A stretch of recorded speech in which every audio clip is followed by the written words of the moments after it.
Hello and welcome along to another episode of this FM21 mini-series Saving Spurs with me, Daniel. We're back for part 8 today and we finish our 4th week with another chance at failure in the series in a quarter-final of the FA Cup against West Brom. Premier League opponents again, but a winnable game against the side who are bringing up the rear in this season's Premier League, just as Tottenham, the side we're taking over, did last year. So if you're looking forward to seeing how that goes after our brief upturn in form towards the end of the last episode, and a few positive signs since, please do chuck a thumbs up on the video. Of course, as soon as we go out of the FA Cup, we have officially failed in this series, which was to get Spurs up and into Europe by winning one of the domestic cups. We're up against Dion Burton's West Brom. It should be a very interesting game, but realistically, we are the favourites and we've got to make it count. Before we go and get into it today though, I will very quickly show you the results off camera. If it's a very quick game and we get through it very easily, then we will show West Ham as well. But there's an international break in between and ideally, we'd just like to keep that FA Cup run going. So West Brom, a side who are currently bottom of the Premier League, they've had an awful season. They're on 21 points, albeit the bottom 3 are all very close. There's then a massive gap up to Brighton, so the 3 that are in there are probably the 3 that are going down, if we're being honest. Dion Burton, relatively new manager, of course a former star with Derby back in yesteryear when I was growing up. Really good attributes though, albeit as a coach rather than a manager, and in his current capacity as caretaker, you'd perhaps think that's probably all he's going to do. He'll go back to the under-23 jobs after. I can't see him getting a job permanently. But let's have a look at the players that are there. Ivanovic still there in the second season. He must be getting on a bit now. 38 years of age. He's not the quickest, so we wouldn't mind him playing. But it doesn't look like he's that near the first team. We've got the likes of Brandon Williams from Manchester United on loan. We know he's a good footballer. They've got McCarthy in goal. Jansen at centre-half. Signed a lot of players from other clubs. Key for us is that Matthias Pereira, who's been a star man for them in real life and in FM, got injured in her last game and will be out for 3 to 4 months. He was probably the man I was most worried about facing. Of the ones that are fit, Carlon Grant probably falls under that category. Really good finisher, quick runner in behind. We did briefly look at him as a sub-striker last year when we were looking at playing 2 up front. So I can see him being a threat, but we've got to say, this is a game we have to expect to win. Diangana's out, Cleverley's out, they're missing a host of senior professionals. And if we don't win this game, you have to call it failure. Not just in the series, but in the game too. Let me show you the schedule for the games that we played off camera. Only the 3. And it did continue to be a positive experience. You'll remember in the last episode yesterday, the second half of Brentford and the Everton Cup tie, the best we've played in the series. The Stoke game, ironically, wasn't a million miles off that. If we go and have a look at the stats, we were phenomenal. 30 shots, 14 on target. We just didn't take them. How all the attacking players got a 7 out of 10 rating, I don't know, when they've missed so many clear-cut chances. We took our chance early on against Birmingham with Lucas Moura back. Again, probably should have been more. It wasn't quite as dominant a display, but we did have a chance to make it 2 or 3. And in last time out, we did get the goals against Blackburn. Of course, a heavily rotated side. We were missing loads of stars because we wanted them rested for this one. Troy Parrott came in and got a goal. The same for Harvey Elliott. The same for Bakayoko. And even Lucas Moura managed to chip in off the bench yet again. But a pretty comfortable performance. We looked really good. I've got to be honest, this is the first month where I've really sat back and gone, this is the Tottenham side I wanted. We waited a long time for it, but now we're finally coming to the party. We've got a wet and windy day at West Brom. We're on TV for the quarter-final. And to be fair, if we look at the draw, Liverpool have now beaten Aston Villa. It could be us with Liverpool, Chelsea and City. What we're hoping, of course, is that Brentford and Newcastle can pull off a couple of shocks. We've got a youth intake, which I'll briefly show you after the game as well. And you can see most of the Championship have been in action today. West Ham really starting to struggle. They're now behind Brentford by 3 points, having played a game more. So it looks like Brentford will take that second spot.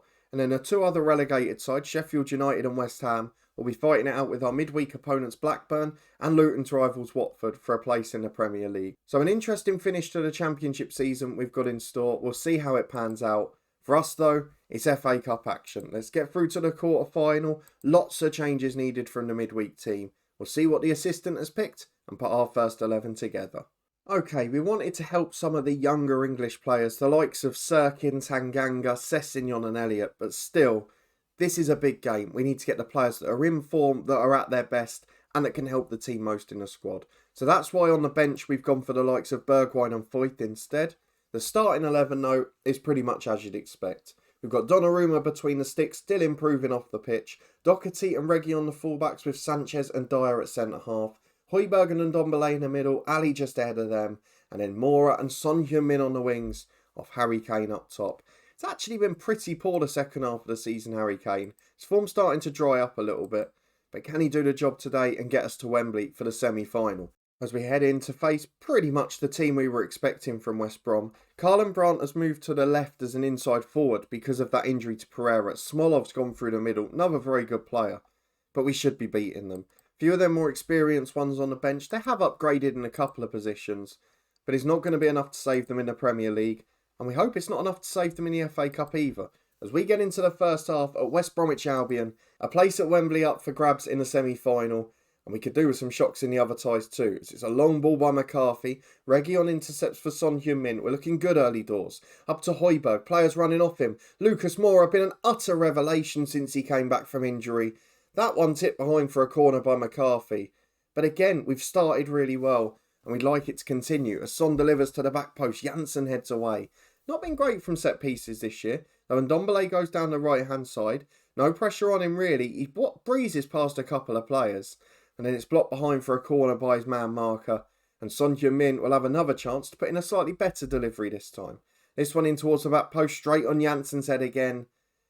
I mean, I don't understand why he's not following the instruction. He's been my biggest disappointment this year. I was looking forward to managing him. So Ndombele gets down the left. He's looking like a monster so far today.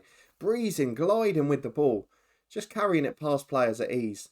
But with 10 minutes gone, it's still 0-0. And if we don't make the chances count, it's going to be a long night at the office. As West Brom have a throw on the right. It's gone back to centre-half. Lobotka clears it down the line. Sanchez heads away to Harry Kane though. He's got support left, right and just behind. Who does he go to? No one. Holds it up and then goes back to Reguilon. Plays down the line towards Dele Alli. Son and Kane both in the middle. Dele cuts it back though to Reguilon. He delivers to the back post. Harry Kane's in. Heads against the crossbar. It was a wonderful cross by the Spanish left back.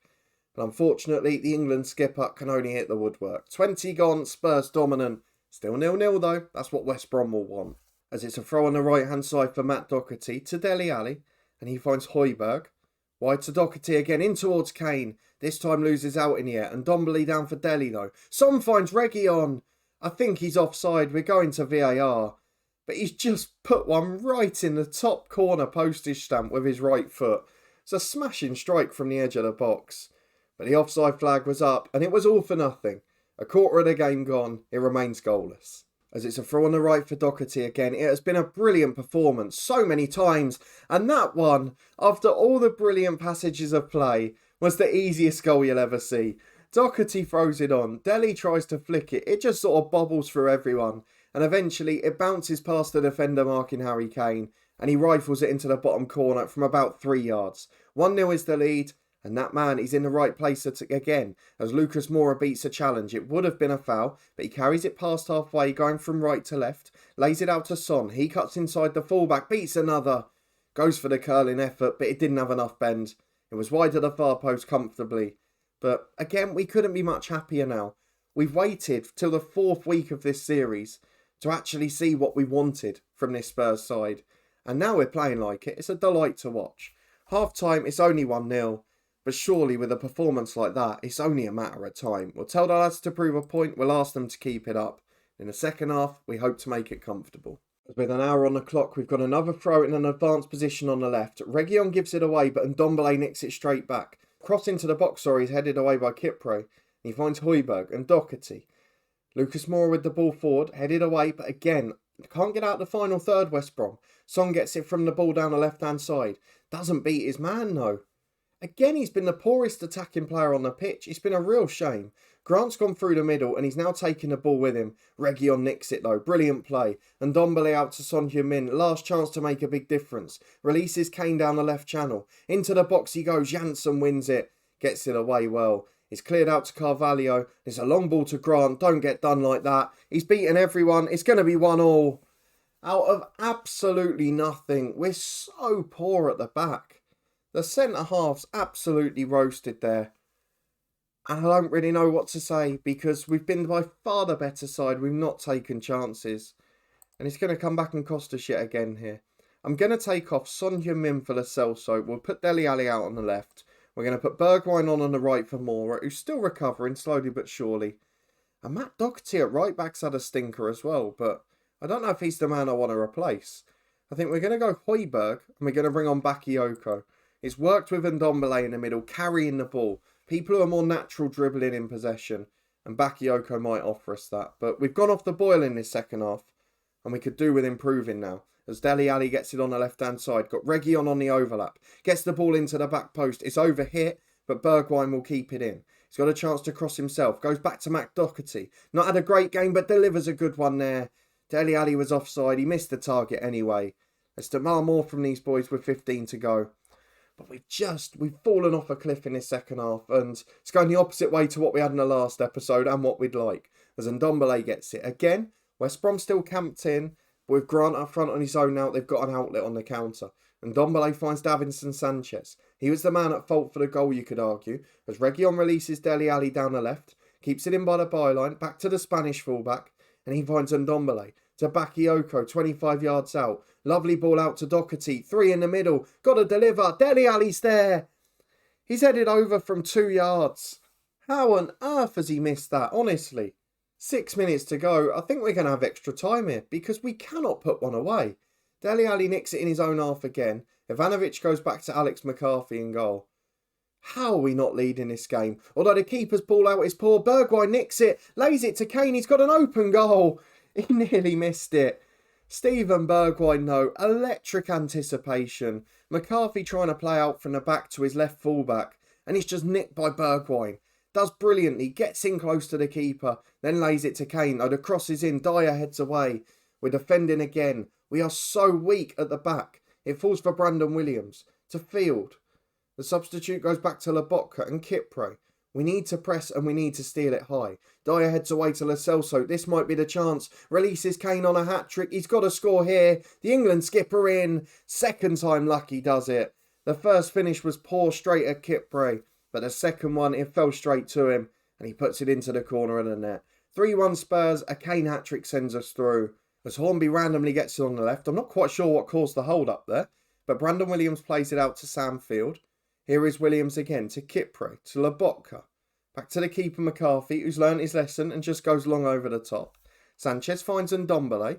He plays it into Dele Alli. Through ball. Aim for Lo Celso, who was running beyond Kane. But didn't quite get there. And Alex McCarthy will take the kick. Again, it's an awful one. Bakayoko nicks it. It basically drilled along the floor. Finds Bergwijn on the right-hand side. 3 in the middle if he can find them. Would have put some nice gloss on the victory. With 20 seconds of stoppage time to go, it remains 3-1 to Spurs.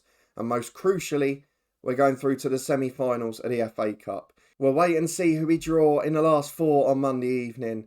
But a comprehensive performance, a dominant display. But again, defensive concerns, which Spurs will need to address in the summer. A wonderful win though, a fantastic performance. Let's go and see who we face in the semi-final and who else gets through from the quarters.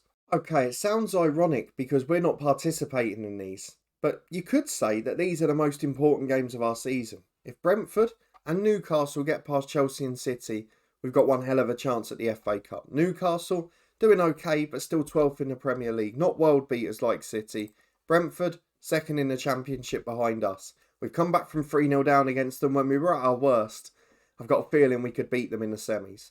So this is an important afternoon for us. Can at least one of them get through and then we draw them in the semi-final? That's all we need. Well, close, but not quite close enough. Newcastle lose to City in extra time. Brentford almost staged their own 3-goal comeback. 5 more minutes in that game and you feel they might have nicked something. But they go out 3-2 and it means we will have to beat 2 of Chelsea, Manchester City and Liverpool if we want to win the FA Cup. And to show you how hard that task is, that is currently 3 of the established top 4. City battling it out for the league with their rivals United. Chelsea and Liverpool comfortably in 3rd and 4th. And you could argue actually with an extra game in hand, they could be on level points for United. So they're all involved in the title race. They're all top class sides. Manchester City won it last year. They're the ones we probably most want to avoid because they're not going to play reserves like they did in the League Cup. Let's see who we face. We'll be back on Monday night for the draw and we'll have a look at that youth intake too. Here it is then, FA Cup semi-final draw time. I mean, every draw is a hard draw. I guess we want the team that have got the smallest squad, or the team that are still in the Champions League, whoever we might be facing with a slightly depleted side. But let's be honest, in the grand scheme of things, doesn't really matter at all, does it? If you look at City, they've added the likes of Tagliafico, Valverde, Theo Hernandez to a side that's already top class, Memphis Depay as well. Liverpool, we know the quality they've got. They finished second last season. They've got Virgil van Dijk fully fit. They've brought in another goalkeeper to support the squad. Nuno Mendes, wonder kid left-back superstar. Milinkovic-Savic in the middle. Ansu Fati, the teenage sensation from Barcelona. Max Aarons, brilliant young English fullback. It is a class side. Kingsley Coman's in there as well. Where on earth that money came from, I don't know, but they've got it. Chelsea, last but not least, have still got a top-class side. Again, another goalkeeper added to the squad. But there's quality throughout. Odegaard's joined them permanently, having had his loan at Arsenal. Asensio's there in the squad as well. They're top-class additions to teams that were already sublime. So any of these, we're probably underdogs. Let's see who we're going to be facing. First out of the hat is Chelsea. They will be facing Tottenham. It is an all-London derby. And then we've got the northern sides going head-to-head as well. Manchester City versus Liverpool. If we get through, we face the winner of that in a thrilling climax to the series. But next Saturday, we've got an FA Cup semi-final and we'll be heading to Chelsea. Let's go and have a look at the youth intake for Tottenham Hotspur before we polish off. We always like to have a look at these, even though this isn't a long-term save. These are the candidates that are remaining, and let's be fair, they're not very good. But let me show you our full intake quickly from the original message. And there we go. So a couple of players that are okay, but one player who's got a real genuine chance of getting to squad level at Premier League or Championship standard. So John Morgan is that man, a very versatile attacking midfielder, 1-star ability, 3.5 potential, which to be fair to him is a very good standard by this team. That's a Lo Celso, a Dele Alli, that sort of level. However, his attributes leave a lot to be desired. He's very good physically, he's of course very versatile, but he's aggressive, he's got a red card in him, and technically, to be honest, he's woeful. He doesn't work hard, he's not got a great personality. Potential-wise, he seems to have it there, so we're not going to doubt that. They're very good coaches we've got at this club, very good judgment for some of our backroom staff.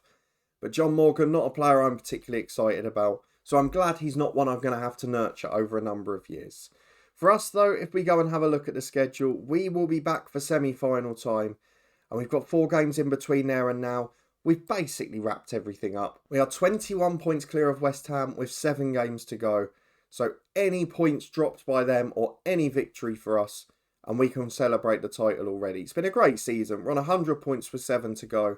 It's just the way we've played for a lot of it that's been disappointing more than the results. Brentford are going to make the title a bit harder because they could bring the gap down to 15, which would leave us 2 or 3 more games. But of course, we face West Ham next in the league. And a draw in that one means we've wrapped up promotion. Then we can start resting people properly. Some of the youngsters can get game time. We can give people an extended break. And hopefully when we come back for Chelsea, that will have paid off. If you're looking forward to finding out and sticking around to see the semi-final next Saturday, please do chuck a thumbs up on the video. Let me know what you thought of the performance against West Brom. Again, going forward, I thought we were excellent. But at the back, we've got so many little frailties. If you want to stay up to date, subscribe down below and turn that notification bell on. We'll have daily episodes from Bangor City every weekday at 3:30. This one will be back next Saturday lunchtime. And then depending on the outcome, FM22 plans will be following not long after that. But a massive thank you for watching. Your continued support as always. It is greatly appreciated. And I'll see you next time for the big one. Wembley Stadium is the destination. Chelsea the opponents. FA Cup final. Very much the objective. I'll see you there.